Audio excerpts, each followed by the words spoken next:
자, 오늘 제목은 선한 양심을 가지라입니다. 여러분들이 뭐 교회를 오래 다녀서 알겠지만 뭐 짧게 다녀도 다 알 수 있는 거.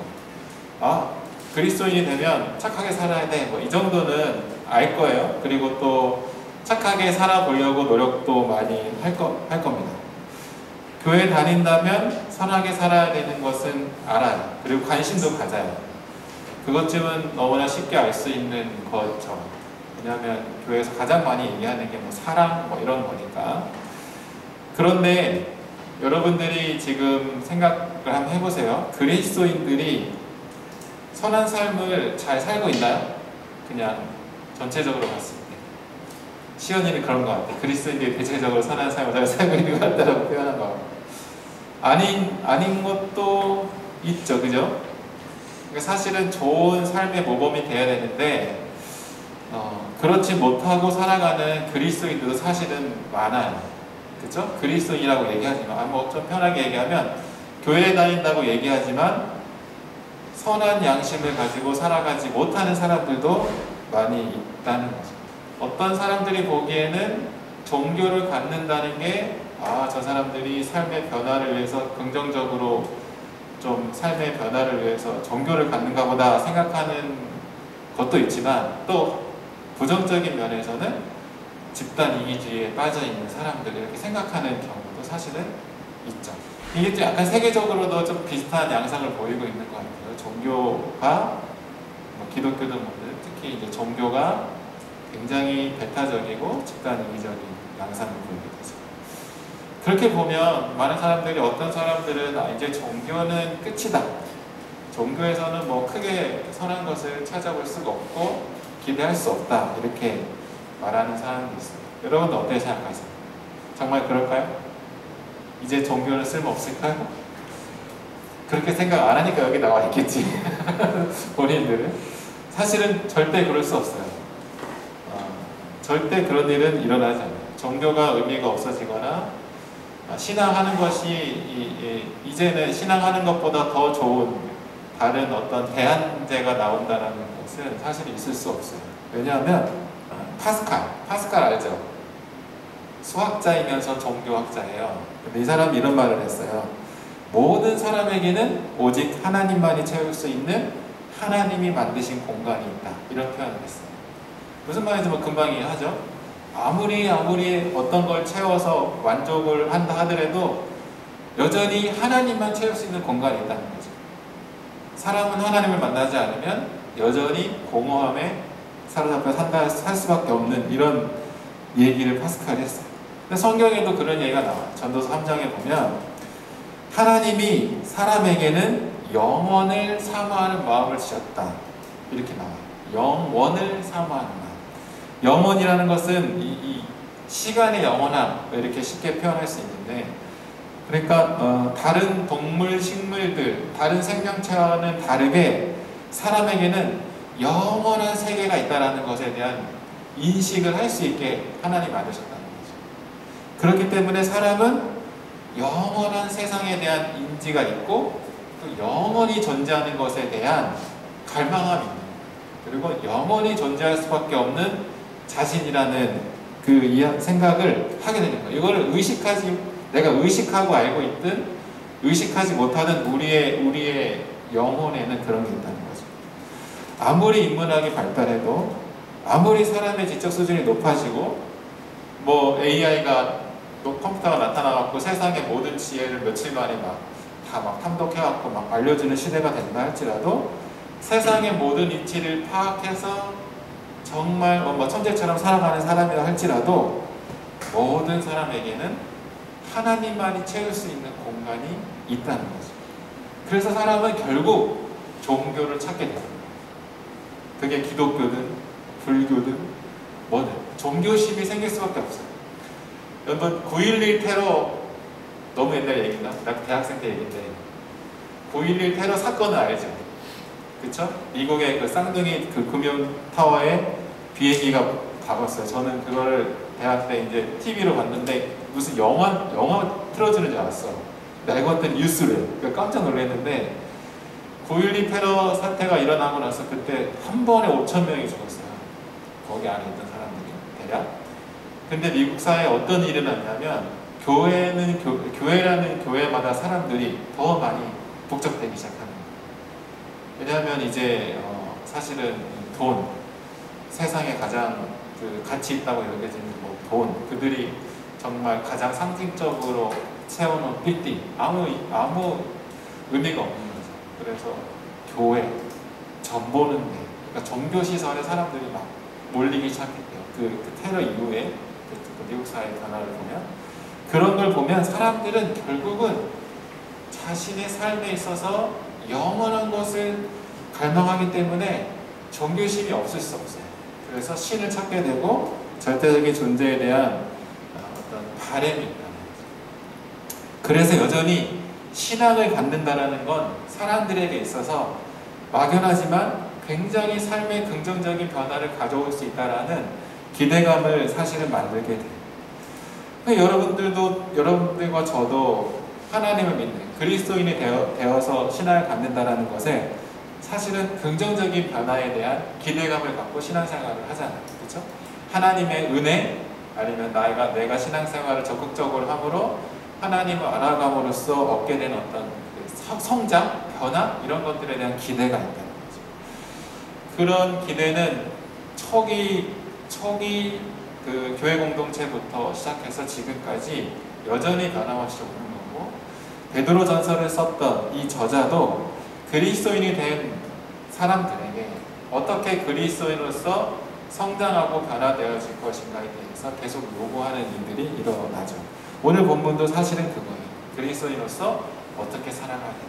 특히 그리스도인으로서 그들을 비방하고 그들을 괴롭히는 사람들에 대해서 어떤 태도를 보여야 하는가, 그리고 어떤 태도를 보여야 하나님의 그 선한 양심을 가진 그리스도인가에 대한 이야기를 하는 겁니다. 한번 그 말씀을 보도록 하겠습니다. 8절 9절을 보면 먼저 어떤 태도를 보여야 되는지 아주 명확하게 나와요. 마지막으로 말하는 이 말은 사실 이 앞에는 뭐 부부에 대한 얘기도 나오고 종에 대한 얘기도 나오면서 이 마지막이라는 표현을 하면서 다시 공동체 전체를 확장해서 전체에게 이제 말하는 거예요. 그러면서 마음을 다 같이 하여 동정하고 불쌍히 형제를 사랑하며 불쌍히 여기며 겸손하며. 그러니까 이건 뭐예요? 그리스도인이 가져야 될 태도라는 거죠. 그러니까 뭐 사랑하는 마음, 동정하는 마음, 그 다음에 겸손한 마음, 이런 마음들을 가지고 이런 태도를 가지고 살아가라고 말하고 있어요. 또 어떤 말하는 방법을 선택해야 되냐면 악을 악으로 욕을 욕으로 갚지 말고 복을 빌어. 그러니까 그리스도인들의 삶의 태도는 사랑하고 불쌍히 여기고 겸손해야 되고, 말하는 방식은 욕을 들으면 욕을 반응하는 게 아니라 욕을 들어도 복을 빈다는 거죠. 근데 사실은 어렵죠. 이 표현이 굉장히 쉽지는 않아요. 사실은 이와 같은 그 베드로 전서의 저자가 이와 같이 표현했을 때 우리가 어떤 대상을 사랑하고 동정하고 또 그들에게 겸손을 해야 되냐, 어떤 대상에게 해야 되냐를 생각해 볼 때 그건 되게 쉽게 나올 수 있어요. 뭐냐면 사랑할 만한 대상, 그러니까 나를 사랑해주거나 나에게 잘해주는 대상을 넘어서서 나에게 욕하고 나에게 악으로 대하는 사람도 사랑을 해야 되는 대상이라고 말을 하는 거죠. 제가 종종 얘기했죠. 우리가 사랑한다라는 것이 그냥 쉽게 마음이 가고 매력적인 사람을 사랑하는 거는 아무 힘이 들지 않아요. 그냥 당연히 사랑이 되는 거죠. 그 사랑은 어려운 게 아니에요. 근데 여기서 말하는 사랑, 동정, 불쌍히 여기는 마음은 나에게 대적하는 사람, 나를 비방하는 사람, 내 행동이 선하고 선한 양심 속에서 잘 살고 있는데도 불구하고 그들이 나를 불의한 사람으로 대해주는 그런 대상을 사랑합니다. 어때요? 쉬워요? 어렵죠. 되게 어려워요. 사실은 그래서 악을 악으로 갚지 말고 욕하는 사람 욕으로 갚지 말고 복을 빌라는 것은 보복을 하지 말고 복을 빌라는 거거든요. 똑같이 하지 말고 복을 빌라는 거예요. 그러니까 보복이라는 단어를 생각해보면 여러분 어떤 느낌이 들어요? 보복. 생각해보면 우리 일상에서 내 감정의 소모 때문에, 내 감정의 어떤 영향 때문에 소소하게 보복을 하는 경우가 있는 거죠. 내가 말은 늘 뻔지를 하게 사랑을 해야 됩니다. 섬기어야 합니다. 손해를 봐도 기쁨으로 태도를 보여야 됩니다. 이렇게 말을 하지만 저도 감정이 이렇게 올라오면 그 표현을 해버린다는 거죠. 그게 소소하게 보복을 하는데, 더 현실적인 거 해볼까요? 사실 이거는 되게 웃긴 표현을 많이 되는데, 기성 세대들이 신세대들한테 꼰대짓을 하죠. 그쵸? 사실 그것도 굉장히 폭력적인 거예요. 폭력적인 보복이죠. 왜냐하면 사실은 굉장히 권위주의적인 말이고, 그리고 신세대들의 상황과 현실을 잘 이해하지 않고 그냥 영혼 없이 말하는 말이기 때문에. 또 좀 더 생각해보면 우리도 기성세대한테 당했어. 그러니까 니네도 그건 당연히 그렇게 우리한테 당하는 게 맞아 라는 어떤 약간 보복 섞인 표현들. 그러니까 우리 삶의 어떤 인식들이 나도 그렇게 살아왔으니까 너도 그렇게 살아라 라는 어떤 말이 그냥 약간 우스갯소리로 꼰대짓 하네 이렇게 표현되어지지만 보복일 수 있죠. 근데 기독교인으로서 비대교인한테 하는 보복도 있어요. 뭐냐면 옛날에 이제 제가 캠퍼스 다닐 때는 학교에서 막 이제 기독교 동아리들이 막 밖에 나와서 막 기도하고 막 통성으로 기도하고 막 이런 거 아니에요. 근데 어느 날 제가 조치원에 있는 고대에 한번 간 적이 있었는데 거기 엄청 열성적인 그 기독교 단체가 있었나 봐요. 기도를 크게 하는데 보통 캠퍼스에서는 어떤 일이 많이 일어나요? 술 먹고 막 이런 거 있잖아요. 바로 옆에서 술 먹고 있고 막 이런데 여기서 기도 내용이 캠퍼스에서 술 먹고 깽판 치는 저런 뭐 이렇게 쉽게 말하면 좀 심하게 말하면 사악한 영혼들을 하나님 벌하여 주시죠 막 이런 느낌의 기도를 여기서 하고 있는데 나도 기독교인인데 들으면서 좀 민망했었어요. 사실은 그때 그 느낌이 옛날 얘기인데 그게 왜냐하면 집단적으로 내가 신앙을 갖고 있고 신앙을 갖고 있지 않는 약간 불의한 사람들로 취급해버리는, 그래서 니네들은 그런 불의함 때문에 결국은 멸망할 거야 라는 생각의 말들, 그리고 우리의 기도 속에 보복 아닌 보복적인 말의 태도들이 나옵니다. 왜 그럴까요? 왜 그럴까? 왜 이렇게 여러 가지 환경 속에서, 근데 사실 우리 보복한다고 그런 말을 하지 않으니까, 보복한다는 마음으로 그런 말을 하는 건 아니죠. 그런데 우리 삶엔 그래요. 왜냐하면 상대방에 대한 관심이 없거든요. 그리고 상대방에 대해서 굳이 이 사람을 사랑할 대상이라고 여기지 않는 거예요.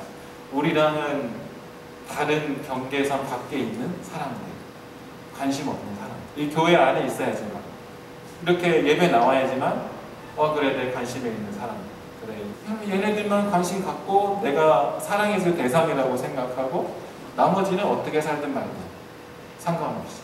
근데 결국은 이게 어쩌면 내가 좀 과하게 표현한 걸지 모르지만 보복인 거죠. 그냥 네 될 대로 살아. 관심 없고 사랑 없고 섬김이 없는 거죠.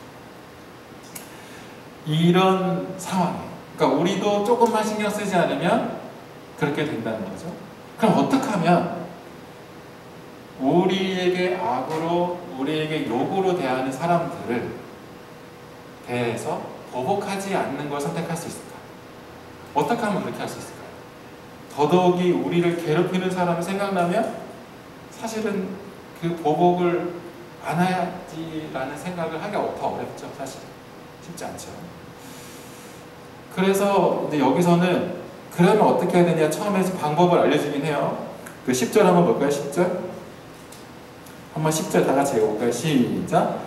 그러므로 생명을 사랑하고 좋은 날 오기를 원하는 자는 혀를 금하여 악을 말을 그치고 그 입술로 거짓말하지 말고. 혀를 금해. 쉽게 말하면 입을 막아버리는 거죠. 말을 하지 말래.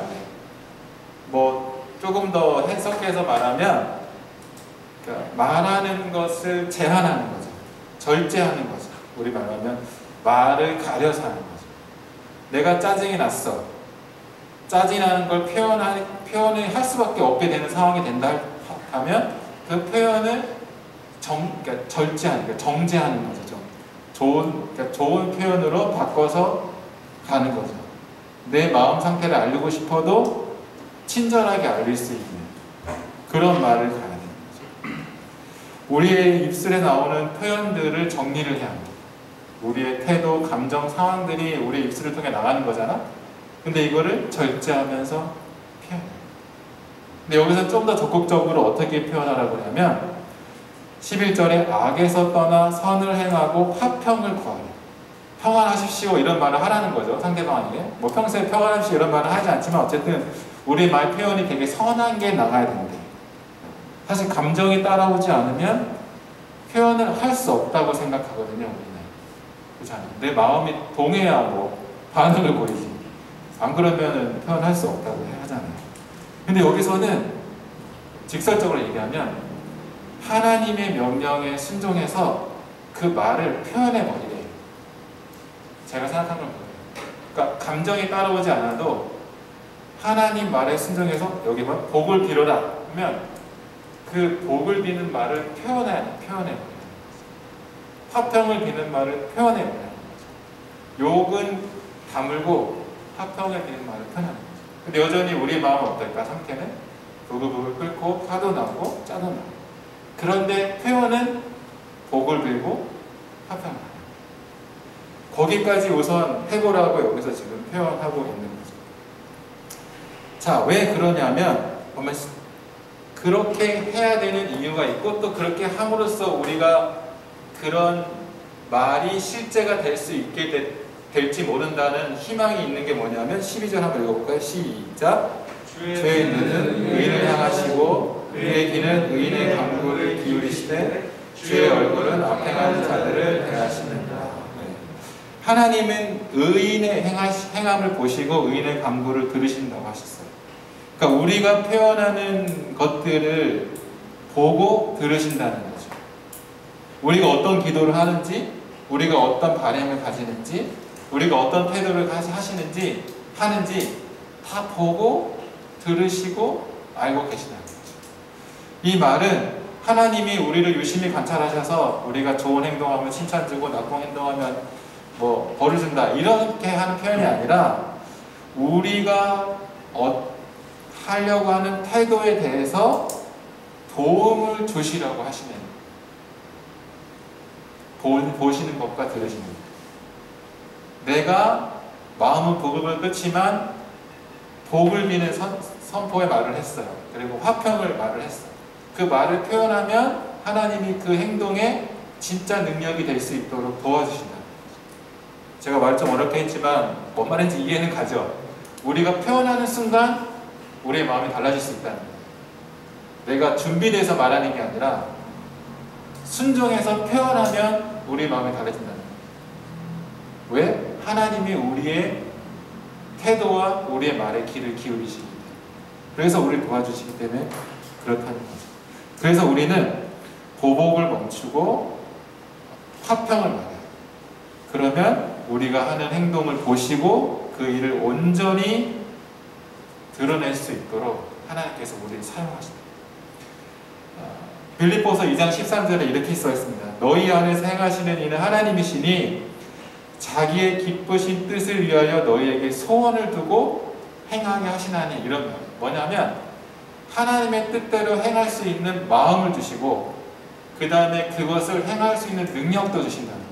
제가 많이 인용하는 말씀 중에 하나죠. 사실은 우리가 처음부터 완전히 준비돼서 어떤 선행이나 어떤 대단한 일을 할 수 있는 존재는 아니에요. 그런데 중요한 건 우리의 마음이 가면, 우리의 마음에 소원함이 생기면 그와 동시에 그 능력을 주신다.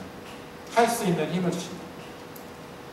내가 마음이 내가 아직도 마음의 정리가 안 되지만 그래도 나는 선을 선포해야 돼. 그래도 나는 복을 빌어야 돼.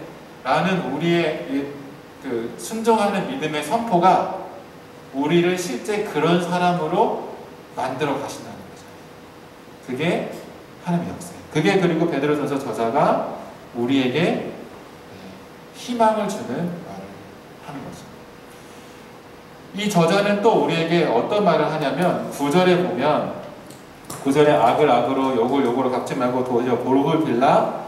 이는 이를 위하여 너희가 부름을 받았다. 이는 복을 이어받게 하려 하십니다. 그러니까 우리가 복을 빌어야 되는 이유에 대해서 한 번 더 얘기하는데 우리는 그리스도인이 된 이유가 복을 빌기 위하여 그리스도인이 됐다는 거예요. 그러니까 그리스도인이라는 존재 자체가 복을 비는 존재인 거죠. 그게 매우 중요합니다. 그래서 여러분들이 신앙을 갖는다는 것은 착한 선한 양심을 가지고 그것을 표현해내면서 살아가는 삶이에요. 선한 양심을 가지고. 선한 양심이라는 거 제가 지금 설명한 거, 어떤 상황에서도 복과 화평을 비는 존재인 거죠. 그것을 위해서 부르심을 받았어요. 근데 이것을 그냥 여러분들, 제가 여러분한테 이렇게 말을 했다고 하고 또 성경을 통해서 배웠다고 해서 문자적으로 읽고 아는 상태로가 아니라 이것을 자신의 삶에 적용해서 자기의 삶의 가치관이 되잖아요. 그래야지 이제 내가 더 의지를 드릴 수 있는 상태가 되고 더 자연스러운 상태가 될 거 아니에요. 그런 게 중요한데, 그러기 위해서는 어떻게 해야 될까? 우리가 복을 빌 존재로 부르심을 받았고 하나님이 우리가 그런 존재로 우리를 이렇게 만드셨고, 이 베드로전서 저자도 너네들은 어떤 상황에서든 선한 양심을 가지고 행동해야 돼 라고 말하는 이것들이 우리의 삶에 어떻게 해서 해야 계속 되어나올 수 있을까? 계속 우리한테 영향을 줄 수 있을까? 이게 사실 고민이 됐어요. 그냥 한번 들은다고 되진 않잖아요. 저도 짜증이 나니까 그냥 표현해버리죠. 그러면 알고는 있지만 삶에서 잘 드러나지 않는 거야. 그렇죠? 그럼 알고 있는 것을 삶에 잘 드러나기 위해서 어떻게 해야 될까? 이게 여러분들과 오늘 고민하고 싶었던 얘기예요. 어떻게 해야 할까? 어떻게 해야 할까? 어떻게 나의 삶의 가치관이 되고 자연스러운 행동이 될까? 뭔가 적용이 되고 뭔가 익숙해지기 위해서는 어떻게 하는 게 좋을까요? 익숙해지기 위한 방법 중에 제일 좋은 방법은 뭐예요? 꾸준함, 맞아요. 꾸준함이라는 것은 계속 동일한 걸 반복하는 거죠. 그렇죠? 뭐 근육을 키우기 위해서는 매일 헬스장 가서 운동을 하는 거죠. 매일의 어떤 반복된 어떤 행동 아니면 반복된 생각들이 우리를 만드는 거예요.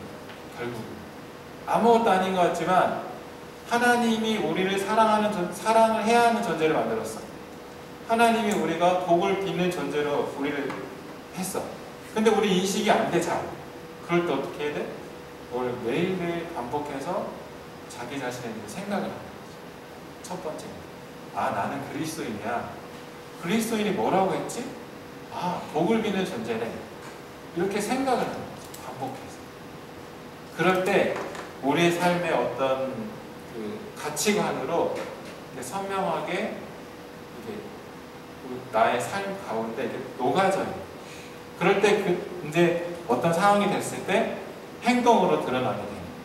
그러면 복을 비는 존재로 우리가 계속 생각하고 복을 비는 존재로 살아간다는 것이 무엇인지, 화평을 구하는 사람으로 살아간다는 게 무엇인지